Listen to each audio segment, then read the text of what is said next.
When sin stops feeling wrong, that's when destruction begins. Not when people hide it, not when they struggle with it, but when they celebrate it, defend it, normalize it, and anyone who speaks against it becomes the enemy.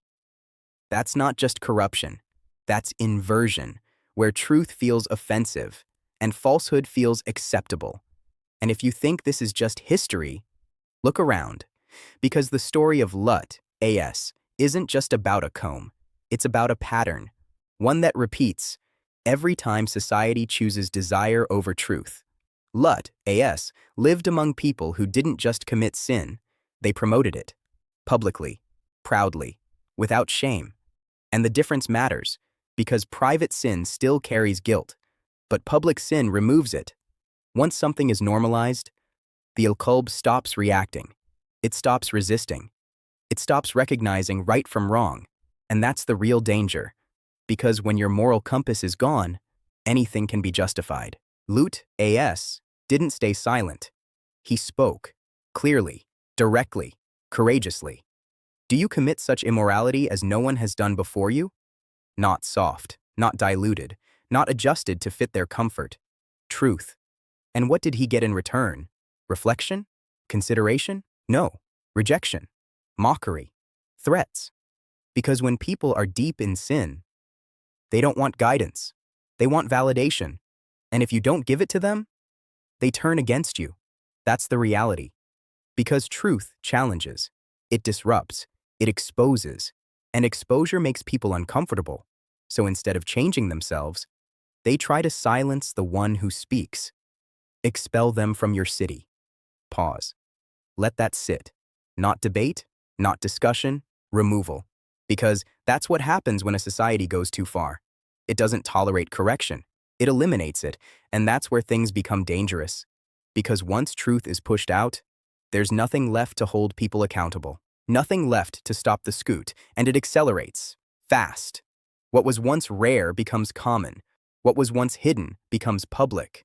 What was once wrong becomes defended, and anyone who questions it is labeled as the problem. Sound familiar? Because this pattern isn't gone, it's alive, and you're living inside it. Not necessarily in the same form, but in the same structure. Pressure to accept, pressure to stay silent, pressure to adjust your values, to avoid conflict, and slowly, you start negotiating.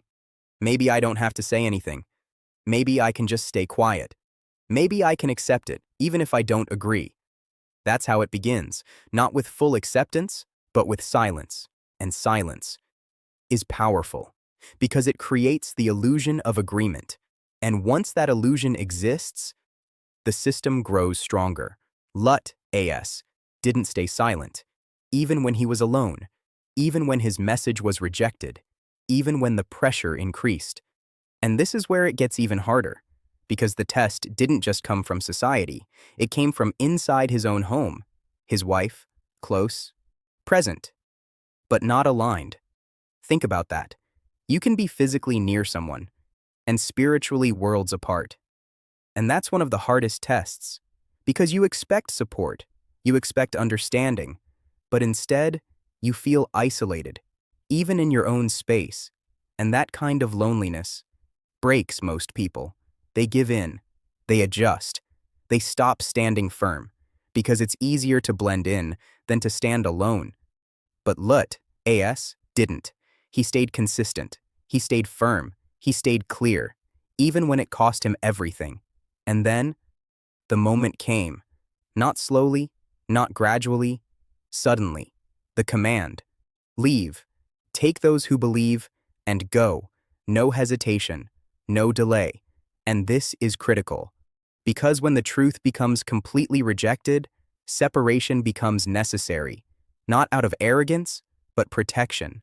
Protection of faith, protection of clarity, protection of identity, because staying in a corrupt environment eventually changes you, even if you think it won't. And that's a reality most people underestimate.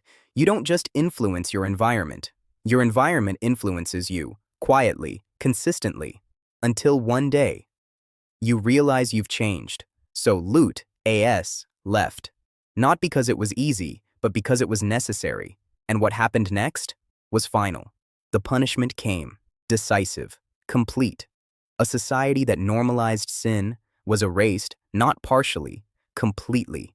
Let that sink in, because destruction doesn't begin at the moment of punishment. It begins much earlier, at normalization, at acceptance, at silence. That's where it starts. And by the time consequences arrive, it's already too late. So the question isn't, is society corrupt? That's obvious. The real question is, how are you responding to it? Are you standing firm or slowly adjusting? Are you holding your values or negotiating them? Are you speaking truth or staying silent to stay comfortable?